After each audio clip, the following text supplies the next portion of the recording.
Hello students and friends, my name is Rajan Kumar and आप देख रहे हैं राजन एकेडमी ऑफ एजुकेशन। आज के इस वीडियो में बात करने वाले हैं ट्रांसलेशन के बारे में। ट्रांसलेशन कैसे करें हिंदी टू इंग्लिश। अगर ट्रांसलेशन की बात करें तो हिंदी टू इंग्लिश ट्रांसलेशन करने के लिए जैसे कि हम सभी जानते हैं कि ग्रामर वगैरह हमें आनी चाहिए।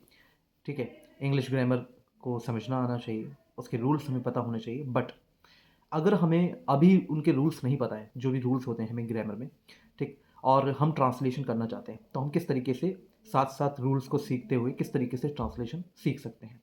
तो suppose we have to translate 250 words और पैराग्राफ। ओके, सो सबसे पहले हमें क्या करना होगा कि देख देख कर पैराग्राफ को हिंदी टू इंग्लिश ट्रांसलेशन कीजिए।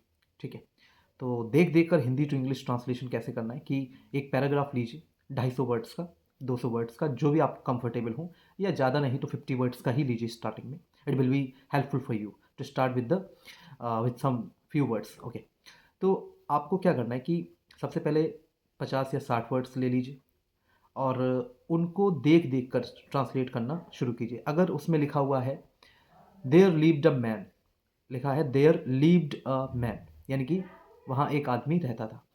तो अब ये जो ट्रांसलेशन आप होगी, ठीक, आपने उसको पहले इंग्लिश में पढ़ा।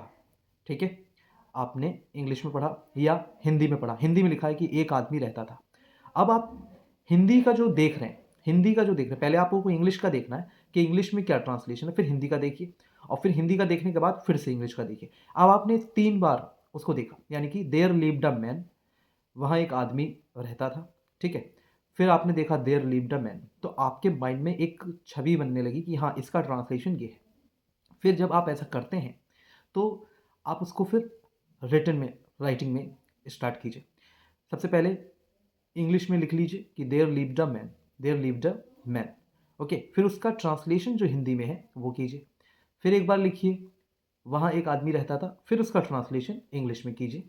देख कर ही आपको करना है। एक सेंटेंस को 2-3 बार आप ट्रांसलेट करने की वहाँ पे प्रैक्टिस कीजिए।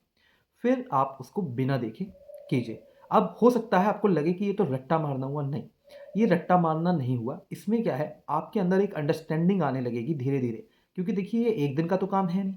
आप अभी स्टार्ट करेंगे और 15 दिन जैसे ही बीतेंगे, 15 दिन आप डेली इसकी प्रैक्टिस करेंगे ट्रांसलेशन करने की, और साथ साथ आप कुछ ग्रामर पार्ट भी उसका कवर करते रहेंगे साइड में।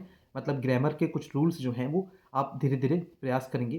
15 दिन, 15 डेज आप प्रैक्टिस करेंगे तो आपको 15 डेज में रिजल्ट आपको मिलने लगेंगे।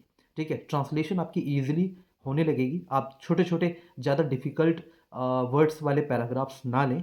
आप जो बहुत ही ईजी होते हैं, जैसे बच्चों की कहानियाँ, ठीक है, जिसमें बहुत ही ऐसे वर्ड्स का यूज किया गया होता है जो बहुत ही ईजी हों, ठीक है, उनसे आप शुरू कीजिए।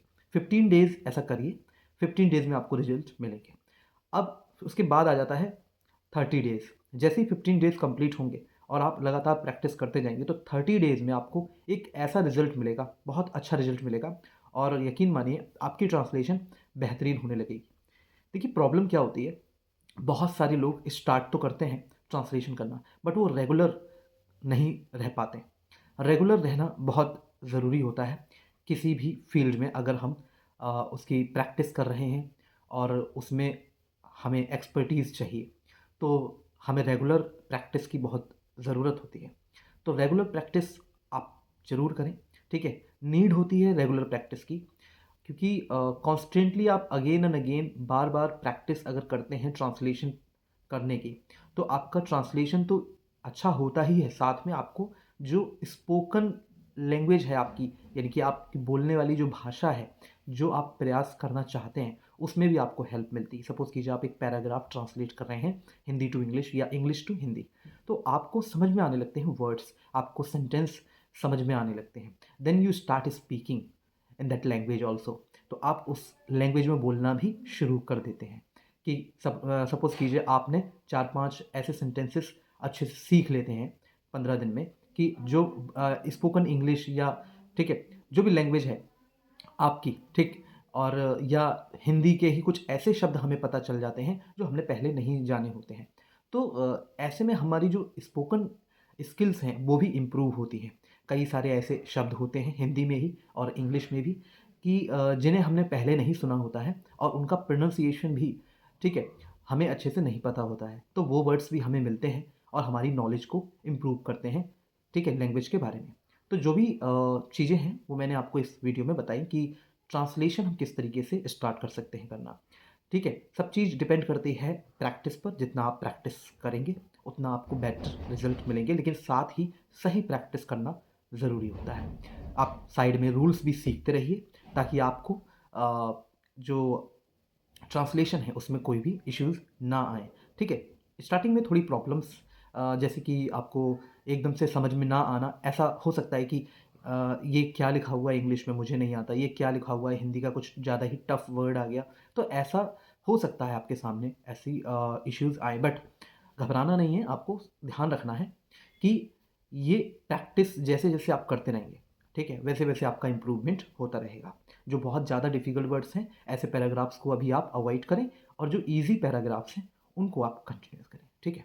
तो I hope students and friends, ये वीडियो आप लोगों के लिए हेल्पफुल रहेगा and Hindi to English translation या इंग्लिश टू हिंदी ट्रांसलेशन आप इस तरीके से सीख पाएंगे। So thank you so much for watching this video completely and please subscribe this channel.